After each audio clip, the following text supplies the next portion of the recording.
इनमें किसी व्यक्ति के द्वारा कुछ नहीं किया गया है, ये स्वाभाविक प्राकृतिक हैं। अब वैकृतिक सृष्टि का वर्णन सुनने में, जो सातवीं सृष्टि है उसके 6 प्रकार हुए। 6 प्रकार में क्या क्या आते हैं? सबसे पहले वनस्पति। ध्यान देना, जो सातवीं सृष्टि है उसमें भी 6 भाग हुए। उसका पहला भाग, उसका नाम है वनस्पति। वनस्पति किसको बोलते हैं? जो बिना बौर आए फलते हैं, जैसे गूलर, पीपल, बड़, पाकड़। इनमें आपने फूल देखा है क्या? इसमें फूल नहीं आते हैं, सीधा फल आता है। इनको वनस्पति बोलते हैं। क्या बोलेंगे? ये वनस्पति हैं। दूसरा, जो सातवीं सृष्टि का जो दूसरा भाग है उसको औषधि बोलते हैं। क्या बोलते हैं? औषधि जानते हैं क्या काम आती है? रोग भगाने के लिए। औषधि किसको कहते हैं? जो गोली है उसको नहीं बोलते हैं।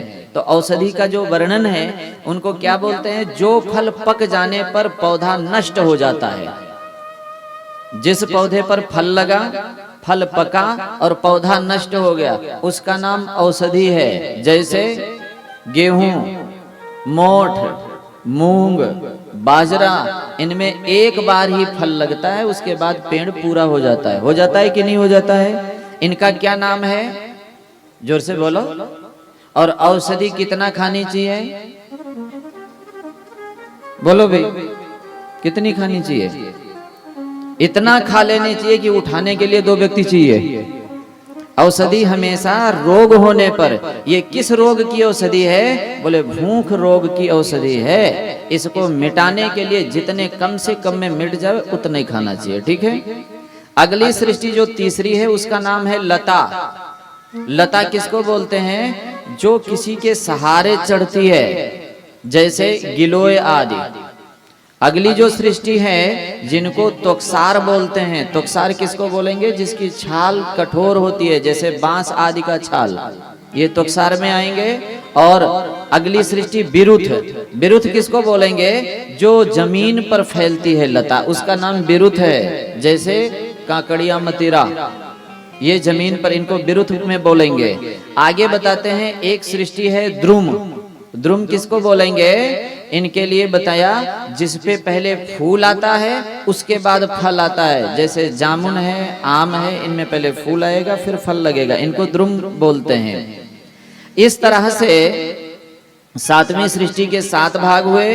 अब 8वीं सृष्टि जिनको त्रियक योनि बोलते हैं, पशु पक्षी।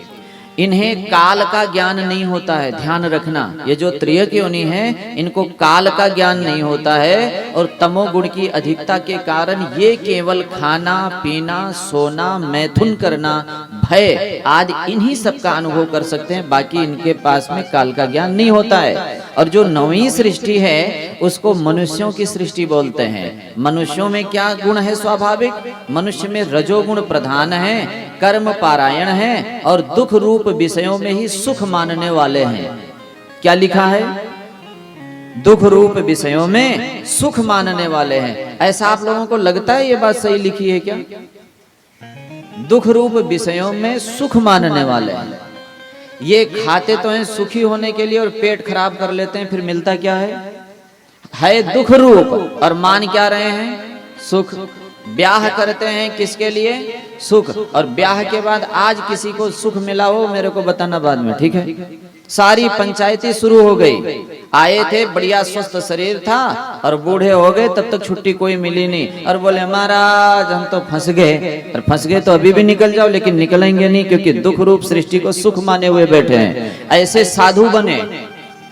साधु भी बने थे झंझट को दूर करने के लिए, लेकिन जो झंझट को दूर करने के लिए गृहस्थ या साधु बनेगा उसका भी दूर नहीं होगा, क्योंकि ये भगवान की तरफ अगर चले तब इससे छूटेगा। ये सब दुख रूप संसार है, लेकिन इसमें वो सुख चाहता है। मिर्ची खाते हैं, मिर्ची कितना सुखदायी होती है आप लोगों को पता ही होगा। सुख देती है मिर्ची, फिर भी खाते हैं कि नहीं खाते हैं? दुख रूप विषयों में सुख मानते हैं, जो कि दूसरे दिन तक भी तकलीफ।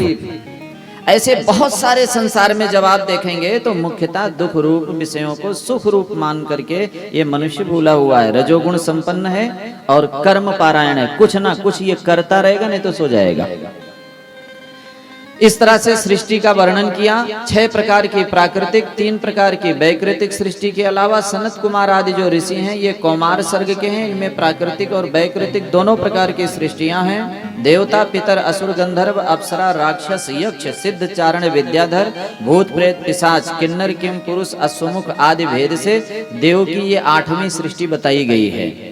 एक मनवंतर में 30 करोड़ 85 लाख 20 हजार वर्ष होते हैं। अब समय का वर्णन सुन लो। समय के वर्णन में 2 परमाणु मिलकर के एक अणु बनते हैं और 3 अणु मिलकर के एक त्रिश्रेणु बनते हैं और 3 त्रिश्रेणु को पार करने में सूर्य को जितना समय लगता है उसको त्रुटि बोलते हैं।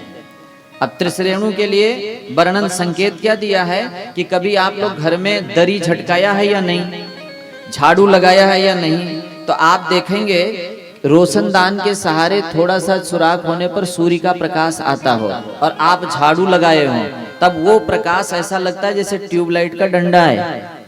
कभी ऐसा दिखा आपको? झोपड़े वाले को ज्यादा दिखता होगा उस समय, गोल गोल पूरा। उस ट्यूबलाइट के अंदर जब आप देखेंगे जो जैसा दिख रहा है, छोटे छोटे छोटे छोटे कण दिखते हैं, उस कण का ही वो आकार बनता है। वो कण में वो कण एक त्रिश्रेणु के बराबर है। वैसे 3 त्रिश्रेणु मिला करके उसमें जो सूर्य भगवान को जाने में समय लगता है उसको त्रुटि बोलते हैं। ऐसे 100 त्रुटि को एक वेद बोलते हैं और 3 वेद को एक लव बोलते हैं और एक लव को 3 लव को एक निमेष बोलते हैं। निमेष जानेंगे किसको बोलेंगे? निमेष।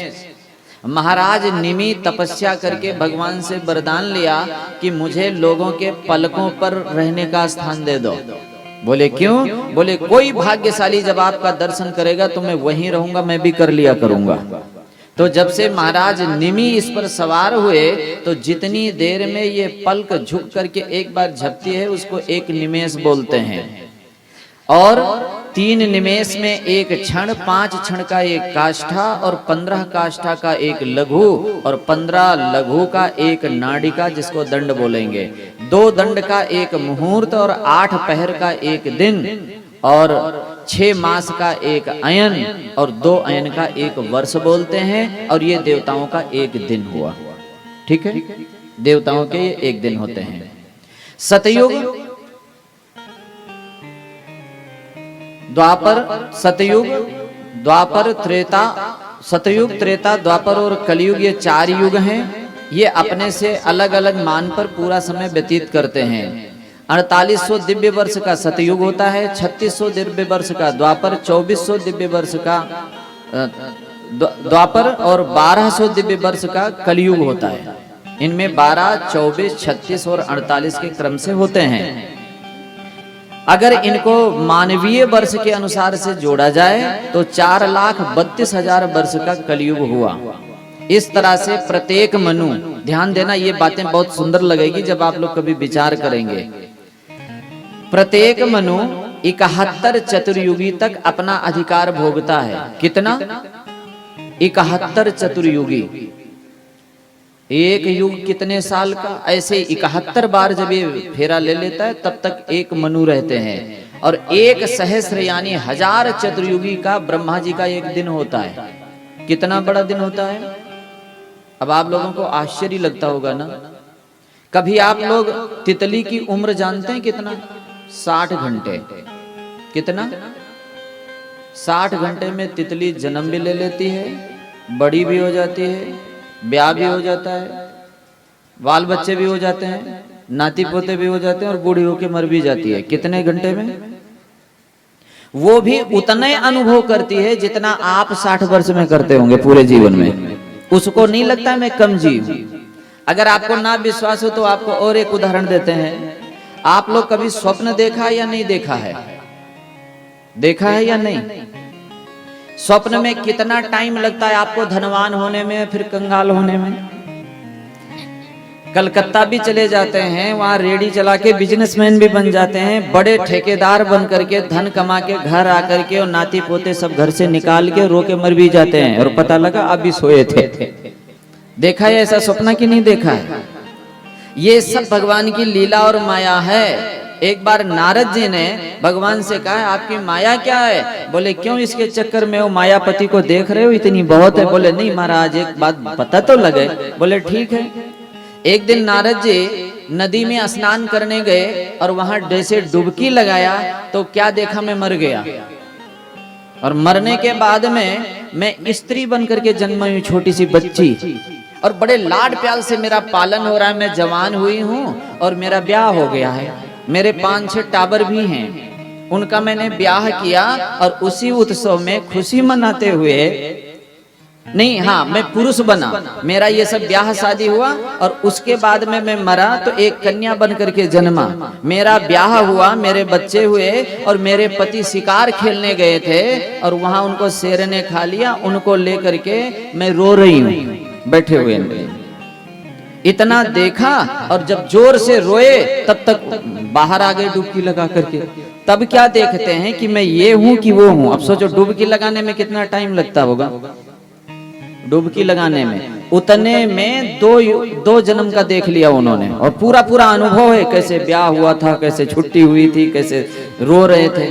स्वप्न यही है। तो हर जगह का समय एक अलग अलग दायरे से चलता है, लेकिन ठाकुर जी की लीला ऐसी लगता उतना ही है। एक और बात बताऊं आपको, एक चंद्रमा के ऊपर कोई चंद्रयान छोड़ा गया था, तब ज्यादा डिटेल से बताया। अपने यहाँ 14 दिन बीत जाता है तब तक वहां दिन ही रहता है।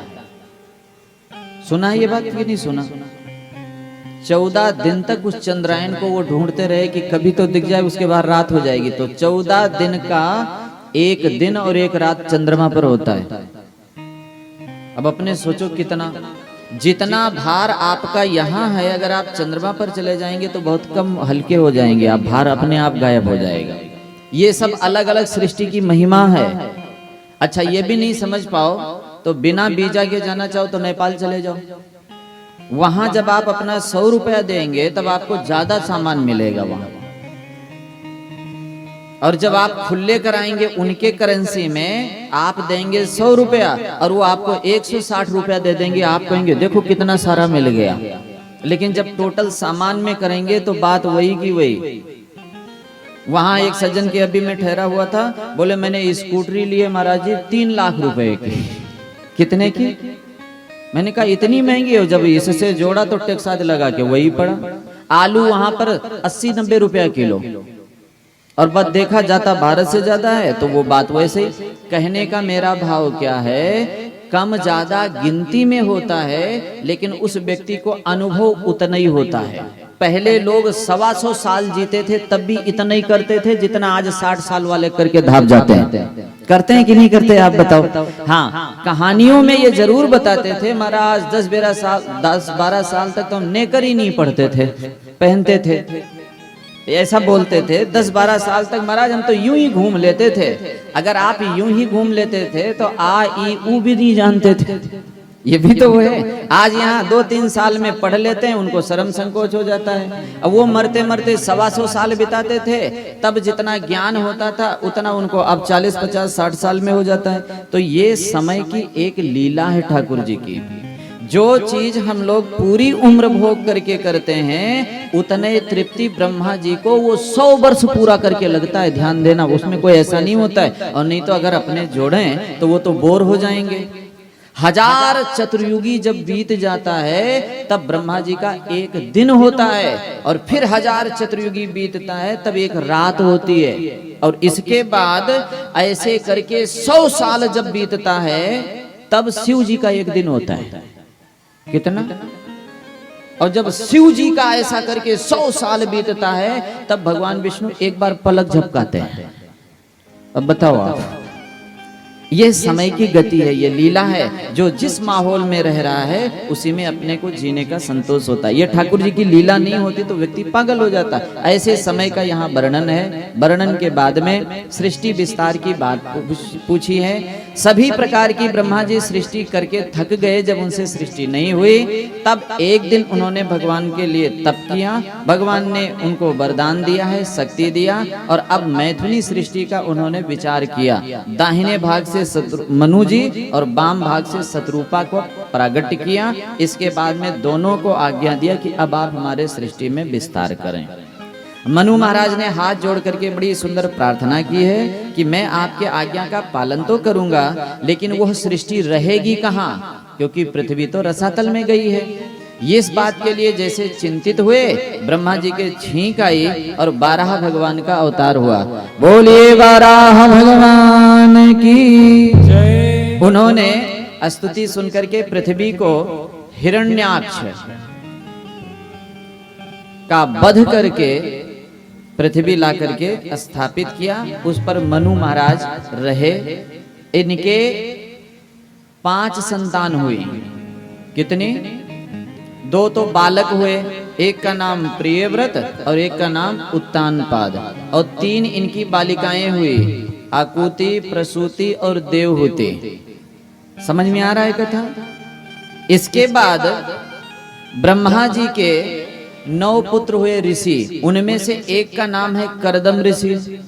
करदम ऋषि भगवान की तपस्या किया और तब प्रसन्न हुए। तब इन्होंने कहा कि हमारे पिता की आज्ञा है कि मैं सृष्टि में सहयोग करूं, अर्थात मैं गृहस्थ बनूं।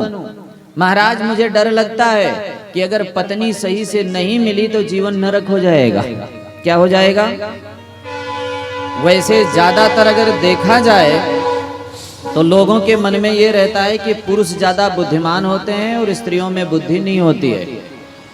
लेकिन अगर आप विचार करेंगे तो मैं आपको कहूं, भगवान से मांगो, पूजा पाठ करो कि जो भी तुम्हें संगनी मिले वो तुम्हारे अनुकूल चलें। अगर यह अनुकूल चलती हैं तो इस सृष्टि के सारे सुख तुम ले सकते हो। अगर ये प्रतिकूल हुई तो सारे कष्ट भी आपको प्राप्त होगा।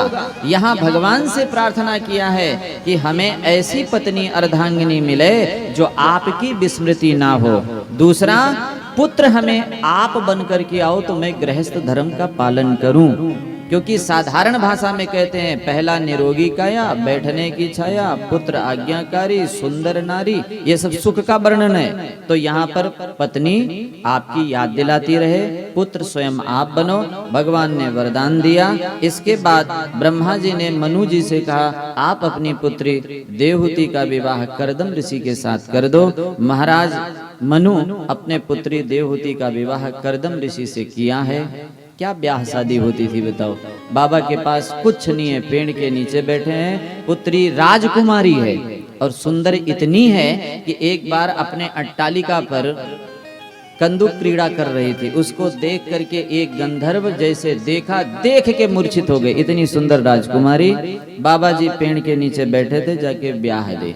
और ये नहीं पूछा बेटी आप रह पाएंगी या नहीं, लेकिन वहां सुख के लिए ब्याह नहीं होता था, तप के लिए। बड़ी प्रसन्नता से देवहूति जी अपने पति की तपस्या में सेवा करने लगी। हरि बोल हरि बोल, हरि बोल हरि बोल, हरि बोल हरि बोल, हरि बोल हरि बोल। जय राधा रमण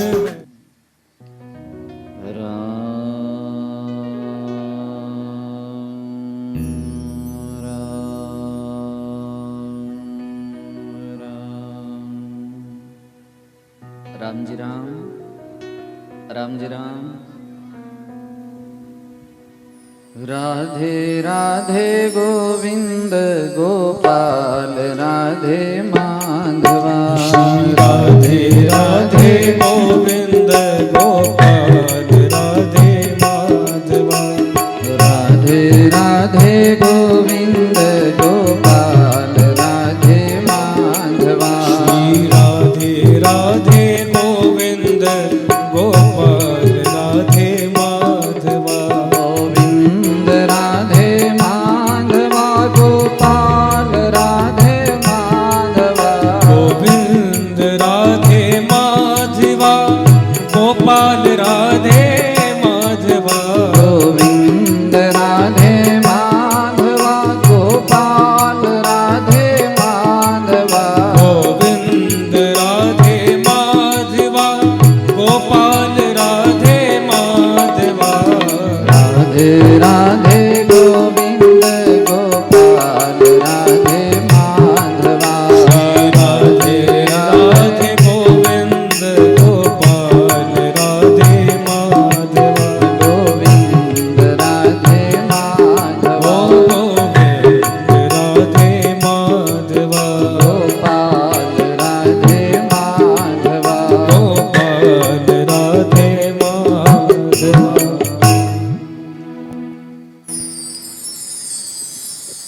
सभी लोग जैसे घर से आए हैं ऐसे इस घर से भी आगे चलें, सदा के लिए नहीं तो सुबह प्रभात फेरी नहीं होएगी। ठीक है, जैसे हम सदा के लिए घर नहीं छोड़े हैं ऐसे सदा के लिए तो ये नहीं छोड़ना, क्योंकि इसी से भजन होना है। लेकिन भाव राज्य से हम सभी लोग सबसे पहले गंगा जी के किनारे चलेंगे।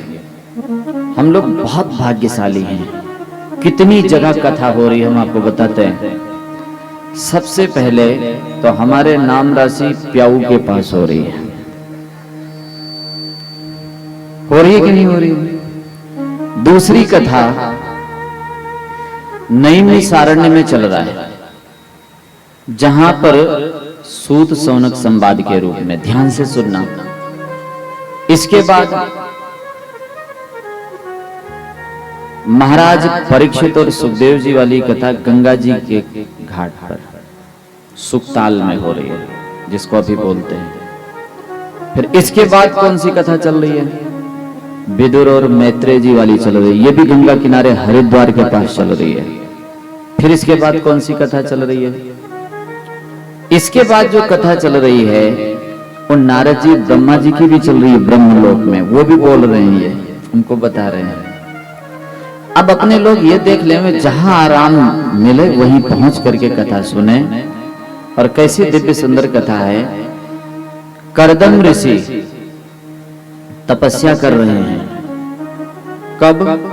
घर छोड़ के, ब्याह करके। हम लोगों के यहाँ, आप लोगों के इधर जब ब्याह हो जाता है तो तपस्या करने जाते हैं कहीं, क्यों? विचार कर।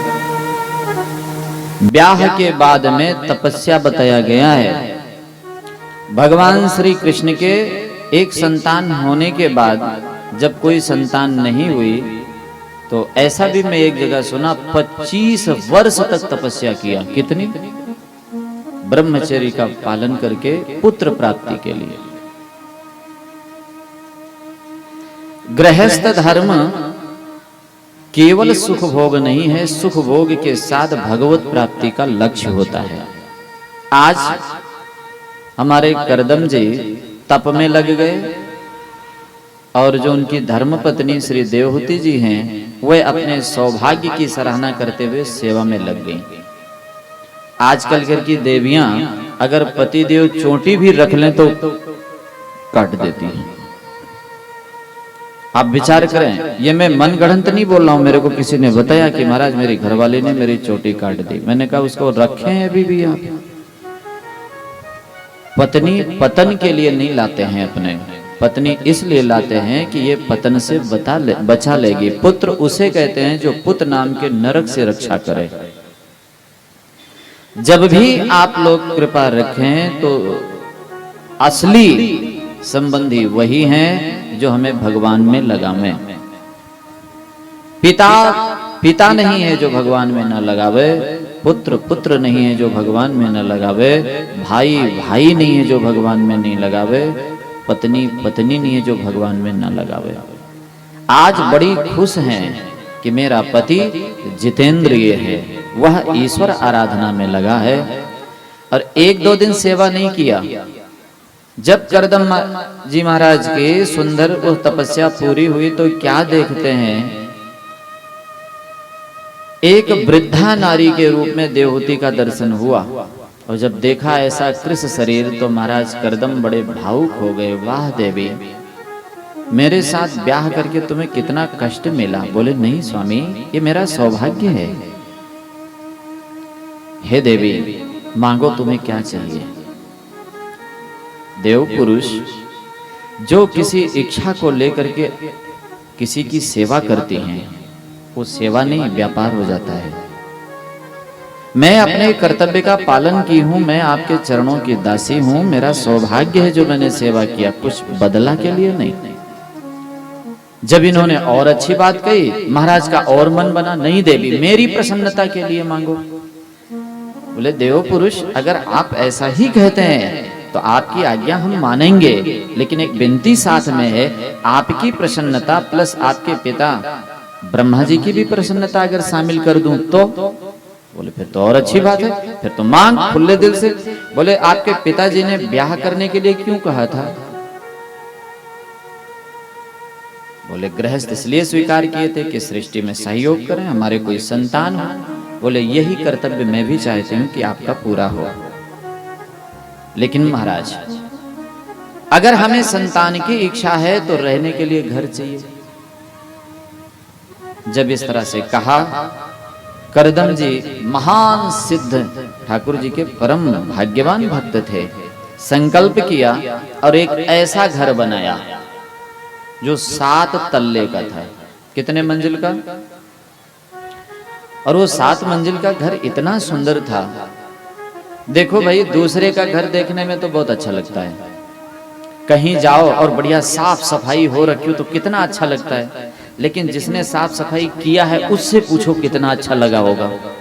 थोड़ा पूछना। ये साफ सफाई देखने में ही अच्छा लगता है, करने में कितना जोर आता होगा, जो करते होंगे इनसे पूछ लेना। वो तो थोड़ी देर अच्छा लगता है, देखो मेरा इतना बड़ा घर है, हम कितने सुखी हैं, लेकिन जिनका घर बड़ा है उनसे पूछो वो कितने सुखी हैं। पूछ लेना, आप लोगों के किसी के होगा, सारा दिन झाड़ू पोछा में ही जा रहा है, और अगर 10 दिन ना लगाओ तो कोई इतने बड़े घर को अच्छा बोलेगा क्या? आप बताओ भाई, कोई बोलो। लेकिन ये घर ऐसा नहीं है, ये बेईमानी के धन से ईंट पत्थर से बना हुआ नहीं है, ये तपस्या का भवन है।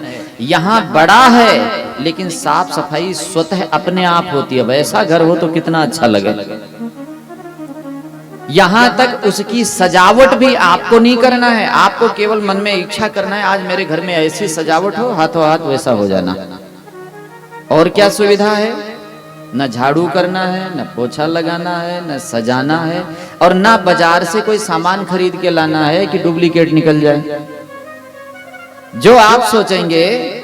और एक बड़ी विशेषता और इस विमान की बताई इसमें, आप मान लो प्रथम तल पर बैठे हैं और कोई सामान याद आया कि वो 5वें महले पर रखा हुआ है, तो जाने के लिए तो टाइम लगेगा। लेकिन इस वाले मकान में प्रथम तल पर बैठा हुआ व्यक्ति भी 5वें तल का सामान वहीं मिल जाएगा उसको, ये भी समस्या नहीं है।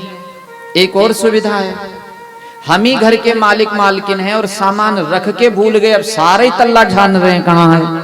इसमें ये भी नहीं है, आप तो केवल वो सामान याद करो, जहां है वहीं सामने आपको मिल जाएगा। अच्छा, इतने बड़े घर में नौकर चाकर भी चाहिए, वो विश्वासी होना चाहिए, पैसा कम लेवे। यहाँ ये भी झंझट नहीं है, ना तो तनख्वाह देनी है, ना उनको कपड़ा देनी है, काम सब जैसे बुलाए, किसी का नाम लेके बुलाए वही वहीं खड़ा हुआ मिल जाएगा आपको। इतना सुंदर सुविधा।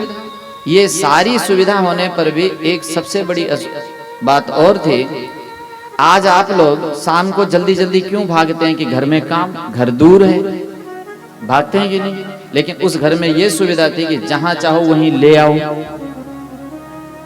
फिर जाने का क्या मतलब है? जैसे अभी ऋषिकेश में कथा होगी तो कई लोग शायद इस मोहल्ले के भी जाएंगे। अब वो जाएंगे तो यात्रा तो यात्रा ही होता है कि नहीं? सारा सामान तो ले नहीं जा सकते, वहां तो कष्ट होगा। लेकिन अपने पास ऐसा घर होता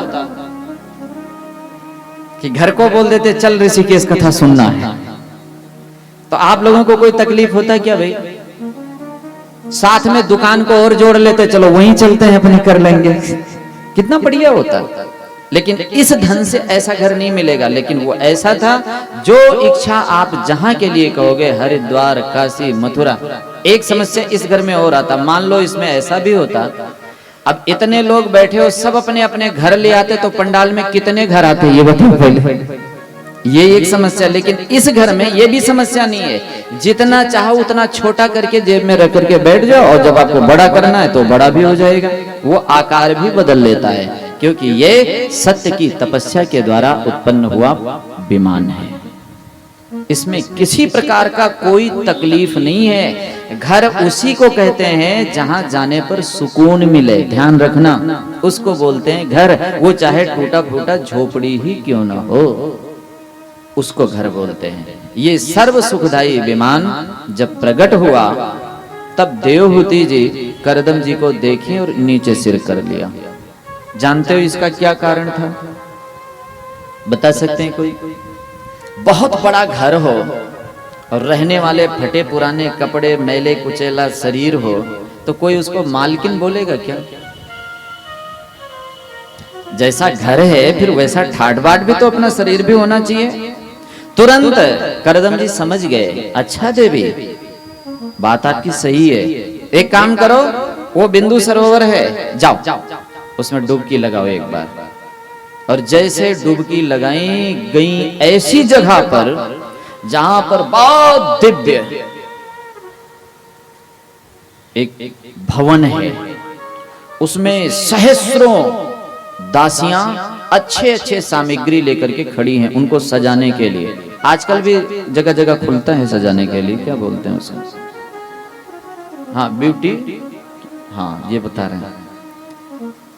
ये ऐसा दिव्य था, सारी दासियां अच्छी अच्छी औषधियों का पान कराना, शरीर पर लेपन कराना, गहने, और साथ में ही असंख्य दासियां साथ आई हैं यहाँ सेवा के लिए। और जब डुबकी लगा करके बाहर आई, उसके बाद महाराज करदम हाथ किए और साथ में विमान पर आरूढ़ हुए।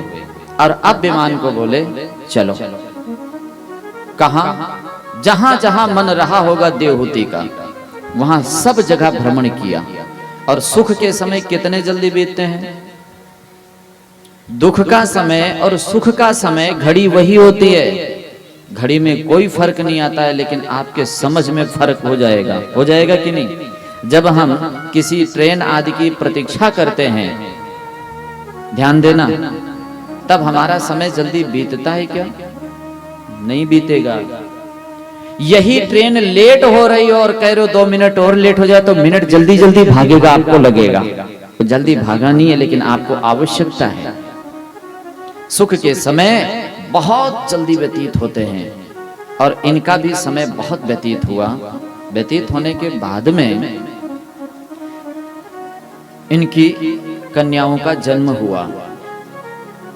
कितनी कन्याएं जन्म गई? तब तक 9 कन्याओं का जन्म हुआ है।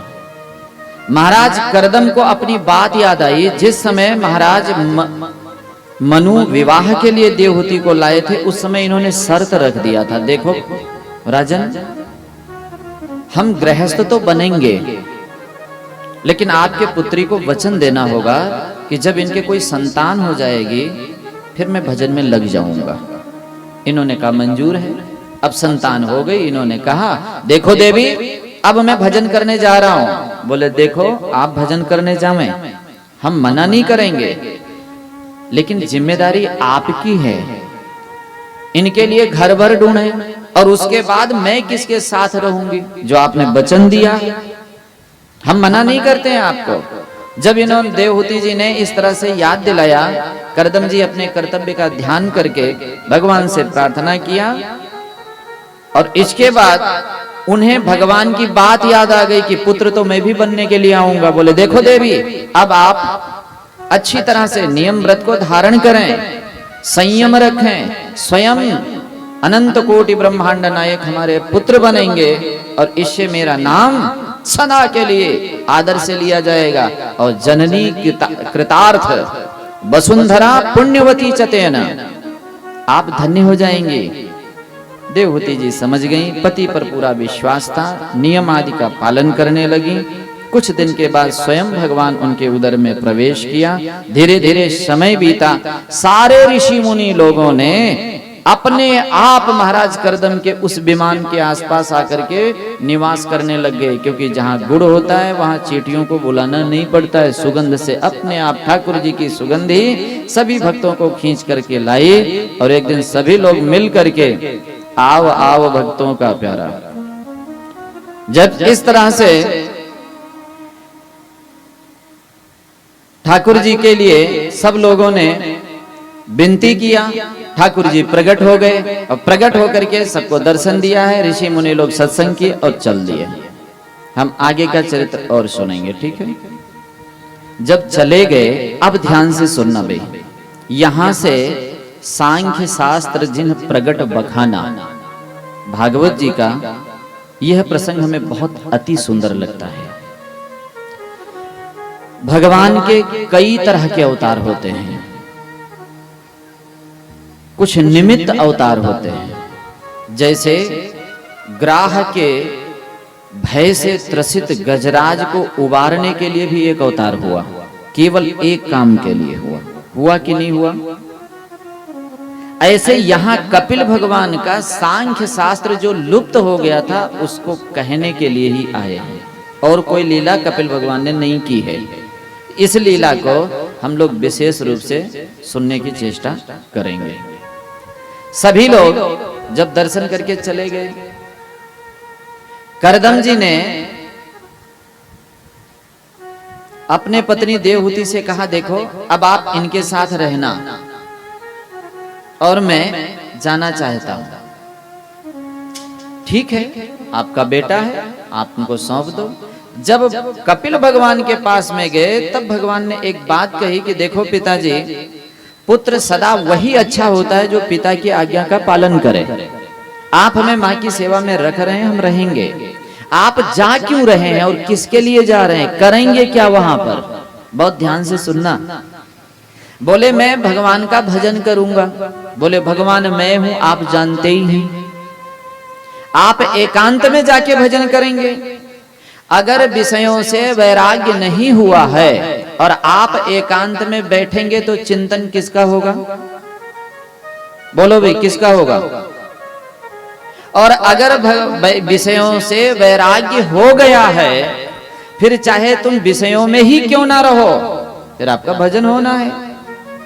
उदाहरण के लिए वैराग्य हुआ नहीं और हम चले गए ऋषिकेश, सत्संग में बैठे और याद आ रही है यहाँ की दुकान। जैसे सत्संग छूटा, घाट पर पहुंचे, फोन लगाया, छोरा आज बिक्री कितना हुई? आप सोचो कहाँ गए थे ये? ऋषिकेश, गंगा किनारे, और पूछ क्या रहे हैं बिक्री कितनी हुई? अब बेटा सोच रहा है क्यों गए जब यही पूछना था। कम से कम यहां बैठ करके किसी वहां को फोन लगाते सत्संग कैसा हुआ तो कल्याण हो सकता था, क्योंकि आपके मन में यहां से वैराग्य होकर के परमात्मा की इच्छा है। लेकिन वहां जाकर के और बिक्री कितनी हुई, अब कल्याण होगा क्या? बिक्री बता दिया, हाल चाल पूछ लिया, फिर बोले कोई आवे तो थोड़ा भुजिया और पापड़ और भेज देना, अब और कल्याण होगा वहां। तो ये सब जब तक रुचि है तब तक ऋषिकेश नहीं, तब तक तो रतनगढ़ ठीक है। और जब इन सब से आप उपराम हो जाओ, तो आप अगर रतनगढ़ में ही हैं तब आपको संत महापुरुषों का समाचार सुनने में बड़ा अच्छा लगेगा। इस तरह से अगर आपको वैराग्य है पिताजी, तब तो आप यहीं रह के भजन कर लो, और अगर वैराग्य नहीं है और जंगल में चले जाओगे तो भी भजन यहीं का होगा। निर्णय आप कर लें, आप यहां रहें या जावें। लेकिन एक बात हमेशा ध्यान रखना, सभी जगह मैं हूं ऐसा मान करके मेरा भजन करना। अब आप कहीं भी रहो, चाहे यहां रहो और चाहे वहां रहो, सब जगह हमें देख के, हमें जान के मेरा भजन करना। जो भगवान के भक्त हो जाते हैं उनको यह लोक और परलोक दोनों जगह आनंद रहता है। मैंने ऐसा सुना है। एक महात्मा जी बैठे थे, 3 लोग जाके साथ में प्रणाम किया। कौन कौन थे? राजकुमार और योगी कुमार और भगवत भक्त एक, ये 3 लोग साथ जा रहे थे और एक महात्मा को एक साथ प्रणाम किया। लेकिन महात्मा ने तीनों को आशीर्वाद अलग अलग दिया। राजपुत्र चिरंजीवी भव, हे राजकुमार तुम्हारी लंबी उम्र हो। योगी पुत्र अल्प आयु भव, आप कम जियो, यहां कम उम्र लो। किसी ने पूछा गजब बात है। भक्त की बारी आई तो उसको क्या आशीर्वाद दिया? मरो वा जियो वा, आप तो चाहे मरो और चाहे जियो, आपके लिए दोनों बराबर है। किसी ने पूछा ये अलग अलग बाबा? बोले बात ये है कि जो राजपुत्र राजकुमार हैं, ये जब तक यहाँ रहेंगे तब तक बड़े ठाठ से रहेंगे, राजकुमार है ना। इसके बाद इनके लिए अगला लोक नरक का तैयार हो रहा है, क्यों? तप नहीं है जीवन में, पुराने पुण्य का भोग है केवल यहाँ, आगे इन्होंने कुछ बनाया नहीं है। योगी पुत्र अपने शरीर को कस रहा है तप में, यहाँ कष्ट पा रहा है, जल्दी चला जाएगा तो आगे लोक में सुख पाएगा, इसलिए वहां चला जाए तो सुखी होगा। और भगवत भक्त के लिए चाहे तू यहाँ रहे तो आनंद और वहां जाए तो परमानंद। ये भगवान के भक्त की महिमा है, तो भक्त बनना चाहिए। आज जब इस तरह से कपिल जी ने कहा, पिताजी ने परिक्रमा किया और भजन करने के लिए निकल पड़े। आप कौन कौन बचे? माँ बेटे।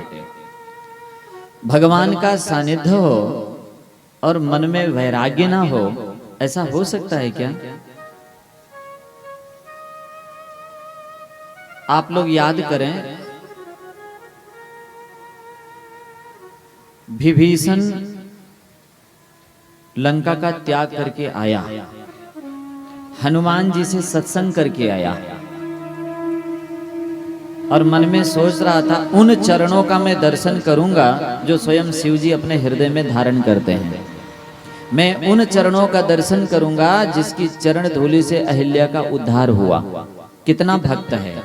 और जब आया तो बंदरों ने पकड़ के बांध लिया। सूचना आई, भगवान अपने मंत्रियों के साथ में बैठे हुए हैं, मंत्रियों की तरफ देखा, मंत्रणा तो करनी चाहिए, बोलो आप लोगों का विचार क्या है? बोले भेद लेन पठवा 10 सीसा। महाराज मेरे मन में आता है भेद लेने पठवा, इसको बांध के रख लो। भगवान ने कहा भैया राजनीति के अनुसार ठीक कहते हो, लेकिन शरणागत, ये शरण आया है, इसमें छल कपट नहीं है।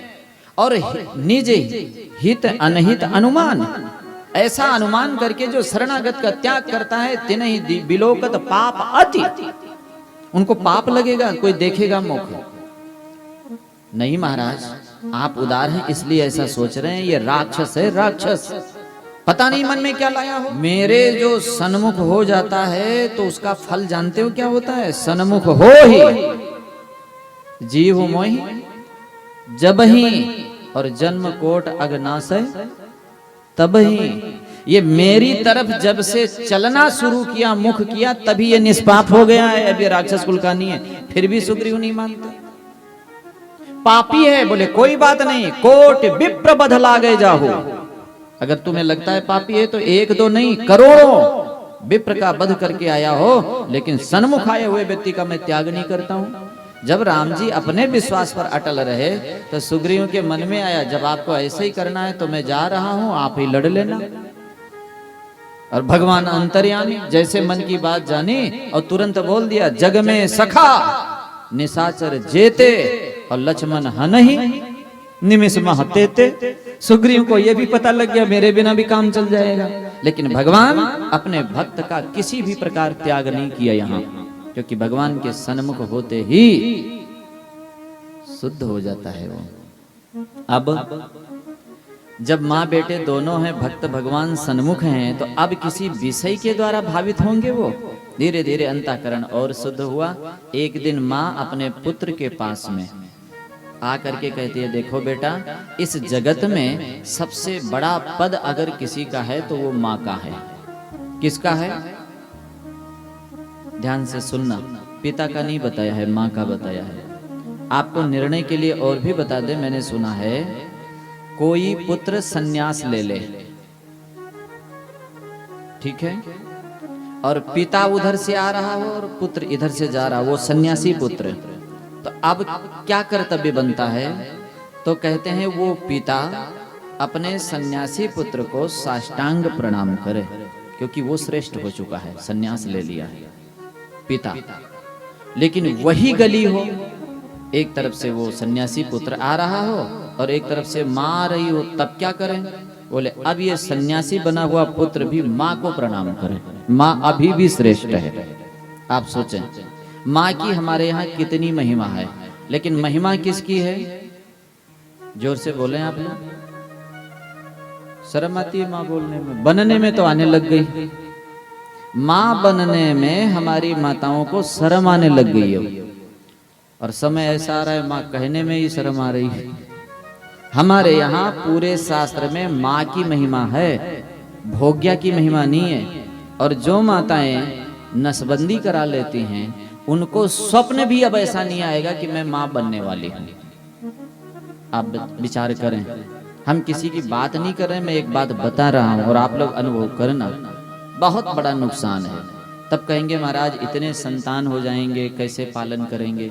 संतान कितने होना है एक तो अपने हाथ में नहीं है। अगर होता तो कोई निपुता नहीं होता, निसंतान नहीं होता, बांझ नहीं होती। समझ में आ रहा है? एक तो ये भ्रम मिटा देना चाहिए। दूसरे में नियम संयम से जीवन जीना चाहिए, लेकिन अंतिम श्वास तक अपने आप पर विश्वास होना चाहिए कि मैं मां हूं। हमारे शरीर में कोई विकृति नहीं है। बलि देते समय भी देखते हैं कि कोई अंगहीना तो नहीं है, अंगहीना को बलि भी नहीं चढ़ सकता है। आप सोचो क्या दशा हमारी हो जाती है, किस लिए? केवल सुख पाएंगे। और भी आपको हम बता दें, जिन्होंने नसबंदी आदि करा ली उनका शरीर कितना जल्दी रोगी हो जाता है, ये भी आपने देखा होगा। और मैं ऐसा भी देखा हूं, मिलती हैं 8-8, 10-10 संतान हैं और एक बीमारी नहीं है उनकी अभी भी, और घर का सारा काम कर लेती हैं वो, लेकिन 2 संतान पर उन्होंने नसबंदी करा लिया है। दवाई आदि शरीर में विकृति होने से इतना शरीर में रोग भर गया है कि वह एक गिलास पानी के लिए तरसती, ऐसा भी मैंने देखा है। आप सोचें, सुख हमारे पाप करने में नहीं हो सकता है। अगर तुम्हें बद्रीनाथ जाना है तो मुख आपको उत्तर करना ही पड़ेगा। जा रहे हैं दक्षिण और पूछ रहे हैं बद्रीनाथ कितनी दूर है। विचार करके देखें, कर रहे हैं पाप और चाहते क्या है? सुख। पाप का फल सुख होता है या पुण्य का सुख? आप लोग बताएं। इसलिए हमारे यहाँ सदा माँ की पूजा हुई है और आज माँ बोलती है बेटा आप ज्ञान में हमसे बड़े हैं, आप हमारे परम सद्गुरु हैं, आप हमें ज्ञान दें। इस संबंध को से भी बड़ा जो जीव का उद्धार कर देता है वो होता है। हे बेटा, वैसे इस सृष्टि में मेरे जितना भाग्यशालिनी कोई स्त्री नहीं हो सकती है, क्योंकि जो सुख मैंने तुम्हारे पिता के सानिध्य में पाई हूं शायद इस सृष्टि के किसी स्त्रियों को प्राप्त नहीं हुआ होगा। जितने भी विषय हैं हजारों बार मैंने उनकी कृपा से देखा है, लेकिन इन इंद्रियों की विशेषता तो देखो। हजारों बार जिन भोगों को भोग चुकी हैं, भोगने की सामर्थ्य भी नहीं बचा है, फिर भी इनकी तृप्ति नहीं हुई है। बेटा इन भोगों से तृप्ति होती है क्या? और होती है तो कैसे? इन भोगों से हम छूटें कैसे? अगर ये संसार असत्य है तो मुझे भास कैसे हो? बेटा मैंने सुना है आप स्वयं परमात्मा हैं, आप कृपा करके हमें इन विषयों को सरल रीति से समझावें। मैं नारी हूं, आप हमें हमारे अनुसार से बतावें। बड़ा सुंदर प्रश्न है। आप देखें, आज कपिल भगवान अपने माँ को उपदेश देते हुए सबसे पहले कहा है कि जो मूल जड़ है, अगर जड़ काट दिया जाए तो एक एक डाली काटने की चिंता नहीं होती है, और ना फिर कभी वो दोबारा हरा होगा। किसी भी पौधे का अगर जड़ निकाल दिया जाए, काट दिया जाए, तो क्या वो दोबारा सक्षम हो सकता है? लेकिन डाली काट दिया, ठीक है, एक बार एक भी पत्ते नहीं छोड़े तो भी निश्चिंत नहीं होना चाहिए, कभी भी फूट सकता है बारिश होने पर। ये होता है कि नहीं? तो जो बुद्धिमान होते हैं वो जड़ ही काट देते हैं। तो माँ ये जितनी भी चीजें हैं वो किसको लेके हैं? शरीर को लेके हैं। तो सबसे पहले शरीर की असलियत जान लेनी चाहिए। इसीलिए हमारे यहाँ बहुत सारे नियम लगाए गए। इतनी बार हाथ धो, इतनी बार मुख धो, इतनी बार कुल्ला करो। ये सब बातें क्यों लगाया गया कि जब तुम इतना करोगे तो इसकी असलियत समझ में आएगी कि कितना अशुद्ध है ये। नहीं बताया गया क्या? अगर आप इतना नहीं भी कर सकते हो तो जिस शरीर पर हमारी आसक्ति है वो कोई भूल बस है। क्या है? भूल बस है। ठीक है, आप एक बार देख लो, 2 बार देख लो, भगवान इसी आसक्ति के कारण तो दोबारा जन्म दिया है। आगे बढ़ो, ज्ञान पूर्वक देखें, लेकिन हम लोग जब ये नहीं करते हैं तो इसमें आसक्त होते हैं। तो मां सबसे पहले इस शरीर के नश्वरता को, इसके अशुद्धि को आप देखें। इस शरीर में क्या है, कैसे बना है और इसकी रख रखाव में कितना समय लगता है, ये सब आप देखें तो इस शरीर की असलियत को हम जान जाएंगे। यहां हम जितने लोग बैठे हुए हैं बहुत ध्यान से ये बात सुनेंगे। ये शरीर क्या अच्छा है। अगर कभी सिंगार रस के जो कवि होते हैं, ध्यान से सुनना, जो सिंगार रस के कवि हुए हैं उनकी रचना को अगर आप पढ़ेंगे तो ऐसा लगेगा ये शरीर कितना दिव्य बताया है। बताया है कि नहीं? लेकिन अगर वैराग्य रस के रसिक अगर लिखे होंगे तो कभी आप लोगों के मन में आवे तो महाराज भर्तृहरि की वैराग्य शतक पढ़ लेना चाहिए। क्या 100 श्लोक हैं, उन्होंने वैराग्य 3 शतक इन्होंने लिखा, सिंगार शतक, नीति शतक और वैराग्य शतक। जो स्वतंत्र वैराग्य शतक है पढ़ना चाहिए वो साधक को, उससे वैराग्य होता है, असलियत का ज्ञान होता है। उसमें बताया है संसार क्या है, और ऐसे नहीं बताया है, जीवन का अनुभव है। जिस समय महाराज भर्तृहरि पिंगला नाम की महारानी में आसक्त थे, उसमें आसक्त होकर के अपने छोटे भाई महाराजा विक्रमादित्य को राज्य से निकाल दिया था, और कोई नहीं है, वही भर्तृहरि है। और किस लिए? गलत लांछन लगा करके, समय विपरीत था विक्रम का और निकाले गए। इस मोह को ये छोड़ नहीं सकते थे। और इसके और आगे की घटना मैंने सुनी, अपने समझने के लिए ठीक है, सत्य असत्य भगवान जाने, लेकिन सुना प्रसंग बस ठीक है। ये कई जन्म पहले एक ब्राह्मण ब्राह्मणी थे, तो ब्राह्मणी चली गई थी और पेड़ के नीचे उदास बैठे हुए थे। तो एक योगी इनको मिले, पूछा क्यों दुखी हैं। तब इन्होंने अपनी स्थिति बताई कि मैं गृहस्थ हूं, पत्नी मिली, काफी समय तक हम साथ भी थे, लेकिन जब मैं शास्त्रों में पढ़ता हूं तो पतिव्रता स्त्री की बड़ी महिमा सुनता हूं। मेरे को पतिव्रता स्त्री नहीं मिली, पता नहीं कैसी सुख देती होगी, कितना कहना मानती होगी। तो ये ठाकुर जी लीला करते हैं।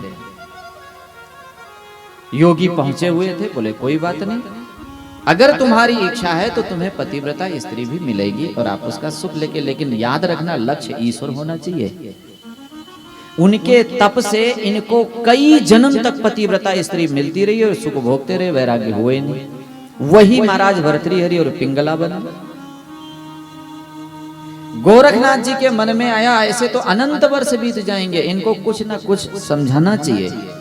और ब्राह्मण का रूप बनाया, एक फल ले लिया और महाराज के सामने पहुंच गए। महाराज, अनंत वर्षों की तप से यह अमर फल मिला है, इसे जो खाएगा वो अमर हो जाएगा, जवान रहेगा, रूपवान रहेगा, आप ले लो। महाराज बोले आप क्यों देना चाहते हैं, हमें क्यों देना चाहते हैं, ये चीज तो सबकी इच्छा है, आप अपने लिए रख लो।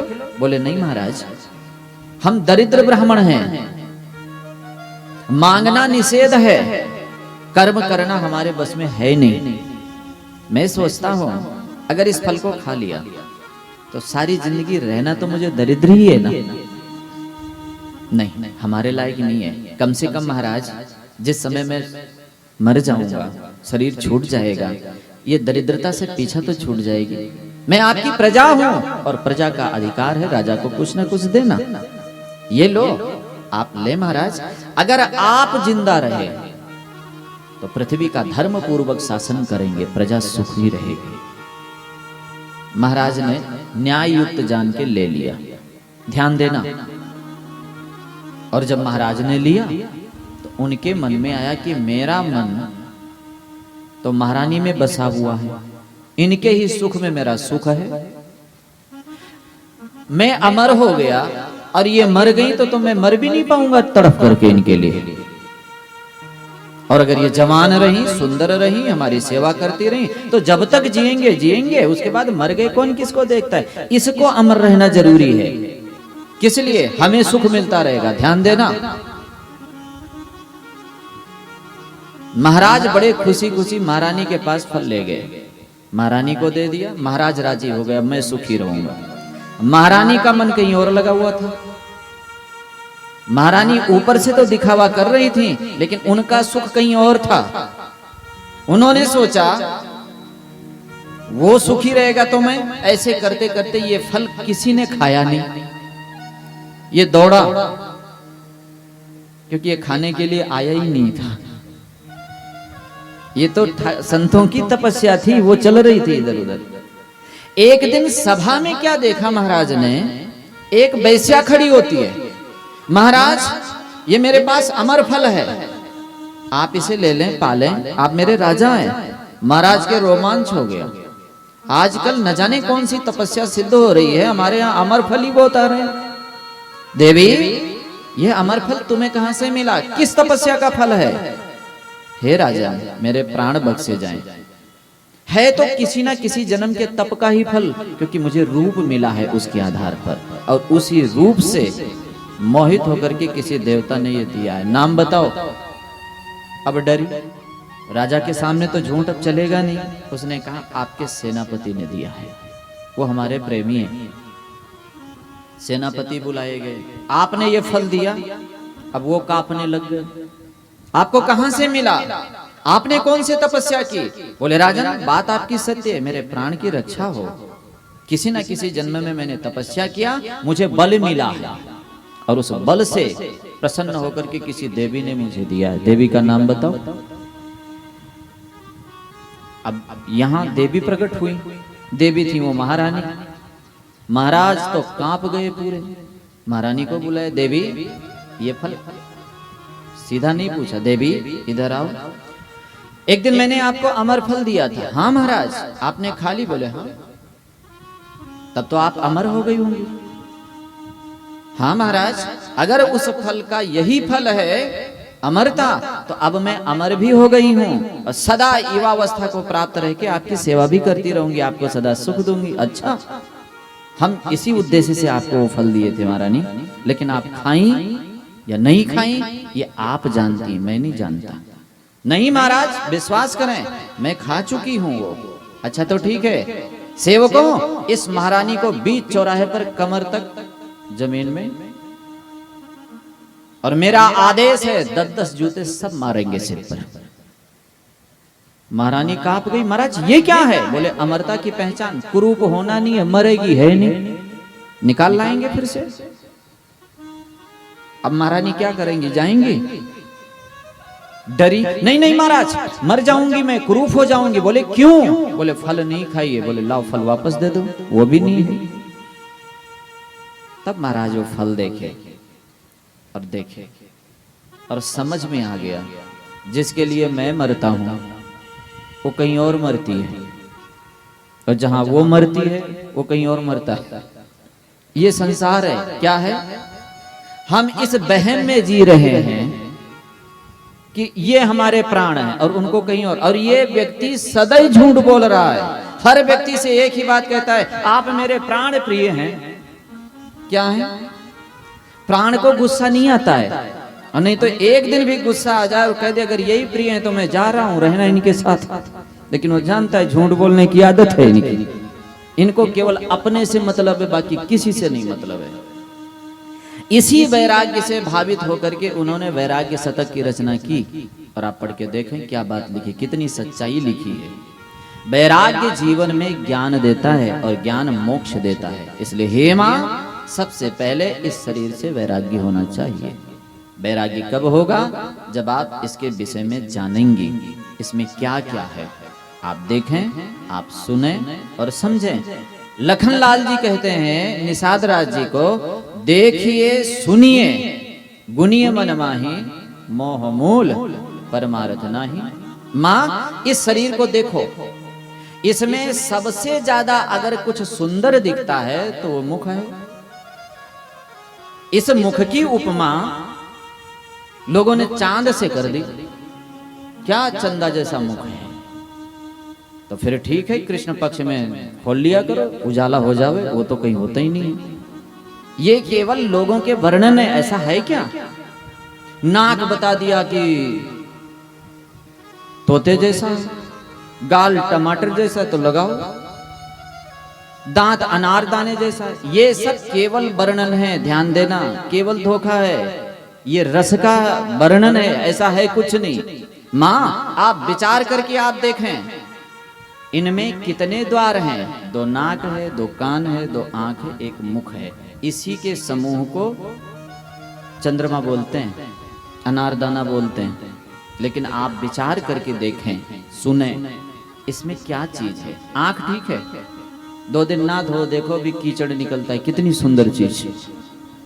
कान में अंगुली डाल के देख लो, रखने लायक चीज है, संभाल के रखा करो, ठीक है। अगर अभी भी ना विश्वास हो तो नाक में से देख लो, कितनी सुंदर चीज आती है। अगर ये अच्छे स्थान है, आप 10 दिन ब्रश मत करो, देखो क्या सुगंध आती है, लोग मुख देखना ही बंद कर देंगे।